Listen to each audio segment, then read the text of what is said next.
सोलापूर महानगरपालिकेच्या विविध 7 विशेष विषय समित्यांच्या सभापती निवडीचा बहुप्रतीक्षित मुहूर्त अखेर निश्चित झाला आहे। यासाठी शुक्रवार 3 जुलै रोजी सावित्रीबाई फुले सभागृहात विशेष बैठकींचे आयोजन करण्यात आले असून दिवसभर टप्प्याटप्प्याने सभापती निवडीची प्रक्रिया पार पडणार आहे। या निवड प्रक्रियेत विधी समिती, शहर सुधारणा समिती, मंडई व उद्यान समिती, कामगार कल्याण समिती, महिला व बाल कल्याण समितीसह विविध विशेष विषय समित्यांच्या सभापतींची निवड केली जाणार आहे। सत्ताधारी भाजपामध्ये कोणत्या गटाच्या वाट्याला कोणती समिती जाणार तसेच सभापती पदाची माळ कोणाच्या गळ्यात पडणार याकडे राजकीय वर्तुळाचे लक्ष लागले आहे। सभापती निवडीसाठी होणाऱ्या विशेष बैठकीचे निवडणूक निर्णय अधिकारी म्हणून अप्पर जिल्हाधिकारी गणेश निराळी हे काम पाहणार आहेत। निवड प्रक्रिया पारदर्शक व नियमानुसार पार पडावी यासाठी प्रशासनाने आवश्यक तयारी पूर्ण केली आहे। दरम्यान सभापती पदासाठी इच्छुक उमेदवारांचे नामनिर्देशन अर्ज गुरुवार दिनांक 2 जुलै रोजी सकाळी 11 ते दुपारी 1:30 या वेळेत महापालिकेच्या नगरसचिव कार्यालयात स्वीकारले जाणार आहेत। याबाबतची माहिती नगरसचिव प्रवीण दंतकाळे यांनी दिली।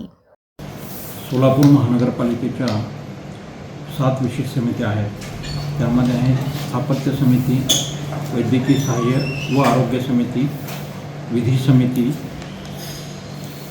शहर सुधारणा समिती,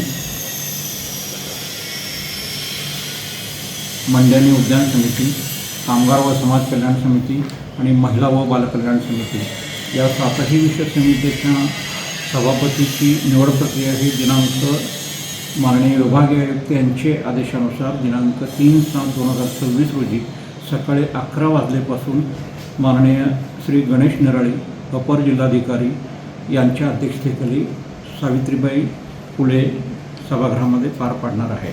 ही सध्याची स्थायी समिती। यामध्ये नामनिर्देशन पत्रे आम्ही आमच्या कक्षामध्ये दिनांक 2/7/2026 रोजी 7ही विशेष समितीच्या नामनिर्देशन पत्रे हे आम्ही सकाळी 11 ते दुपारी 1:30 वाजेपर्यंत स्वीकारणार आहोत। आणि प्रक्रिया जी आहे निवडणुकीची हात वर करून निवडणूक आहे। आमच्या कक्षात नामनिर्देशन पत्र देत असताना सभापती 7 विशेष समितीचे नामनिर्देशन पत्र स्वीकारत असताना स्वतः उमेदवार, सूचक आणि अनुमोदक आणि यासोबत 2 व्यक्तींना अलाउड करण्यात आलेला आहे।